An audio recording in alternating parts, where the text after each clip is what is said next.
Get you a drink, a coffee, water, a snack, whatever you want, because we are going to sit down and talk about what we read last month.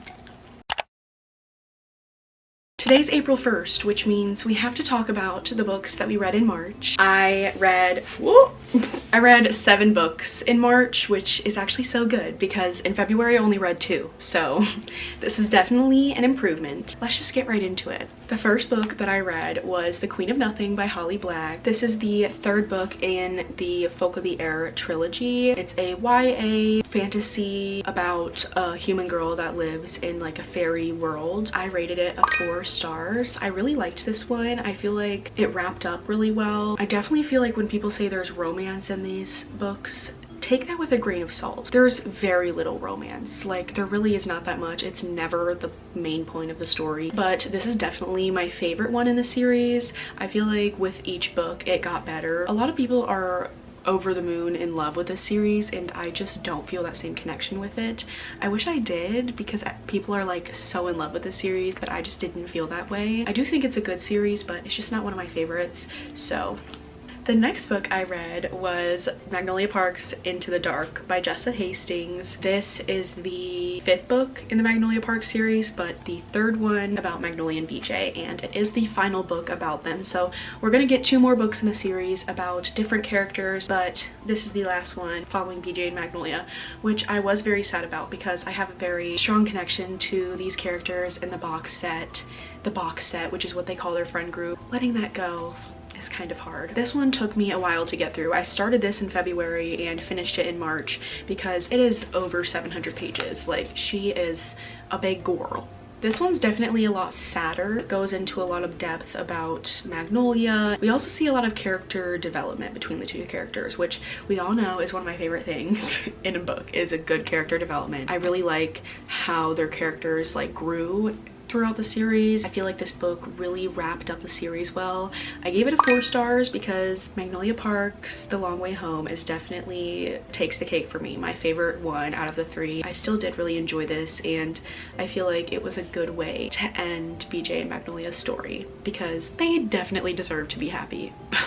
Oh my gosh. Then I read Demon in the Wood by Leigh Bardugo. This is a graphic novel in the Grishaverse, which is like Shadow and Bone series, 6 of Crows, and all of those fantasy books. This is a little graphic novel about the Darkling, which is one of the main characters in the Shadow and Bone trilogy. I only got halfway through that series, like literally halfway. I read the 1st book and then half of Siege and Storm, the 2nd book. So I kind of read this in hopes that maybe it would make me want to read the series again. I did think this was really cute. I gave it a 3.5 stars. I did like learning about the Darkling's past, and the artwork in this book is like phenomenal. It's colored and everything, so yeah. Whoa.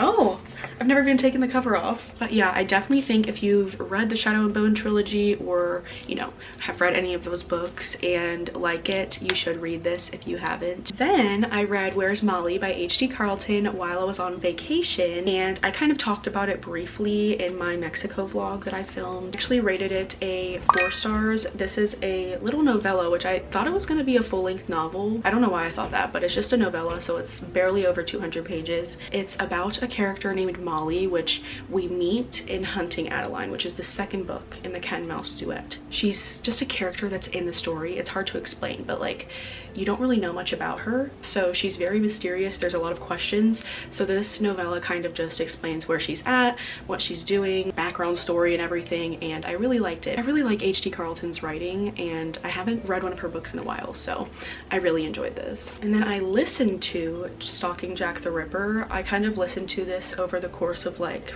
a week and a half. This is a mystery about a girl, I can't even remember her name.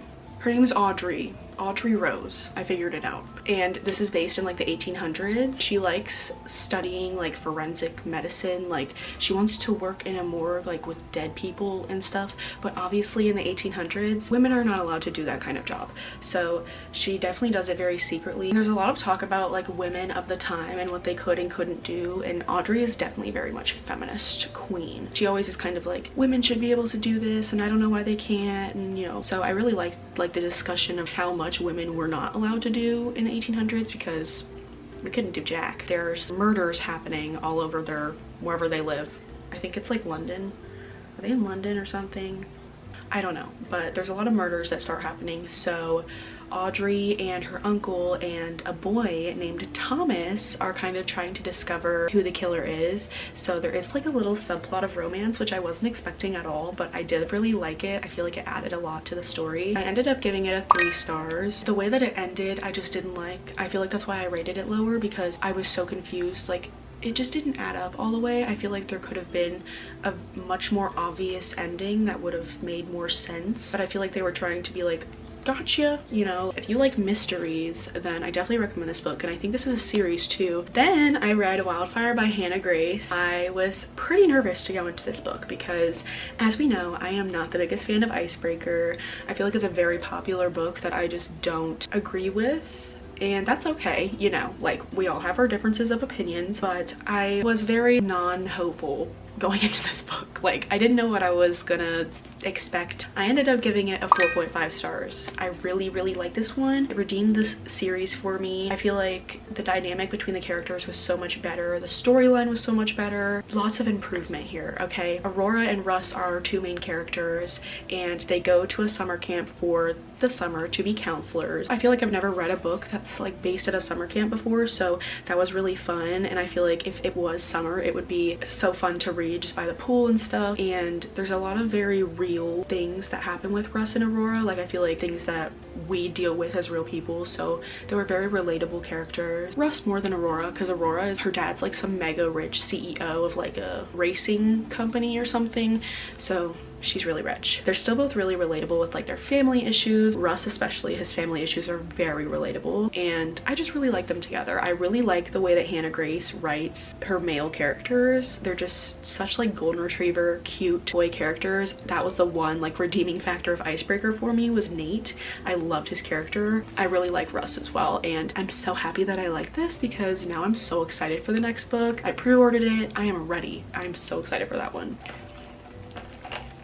Okay, and then our final book that I read in March was Next of Kin by Hannah Bonham Young. I love this book. I really haven't heard anybody talk about it, but I read Out on a Limb by Hannah Bonham Young, so I wanted to read another one of her books, and this one is about Chloe and Warren. They're both trying to get custody of their siblings. Chloe is trying to get custody of her baby sister, and Warren is trying to get custody of his younger brother, but both of them don't qualify all the way. Like, there's just something that they don't qualify for, so CPS has like a little program they offer where 2 people that are looking to have custody of whoever can live together so that they qualify. And so Chloe and Warren are picked to live together, so they live in this apartment and you kind of see their romance develop. I really like it. I've never really read a book that's like, this is a lot different, you know. I feel like a lot of romances, they follow like the same plot line, but this is so different. I liked the found family that they offer, like with Warren and his little brother Luke, and Chloe and then her baby sister. Like, it's just really cute, all of them like living together and working together.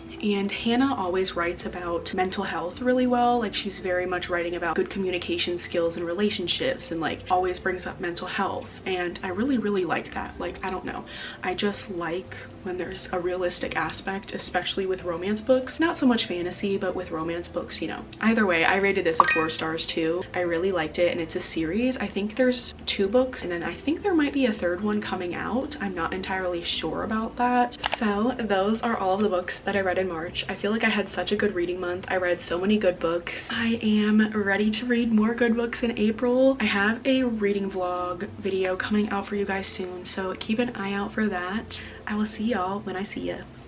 Peace.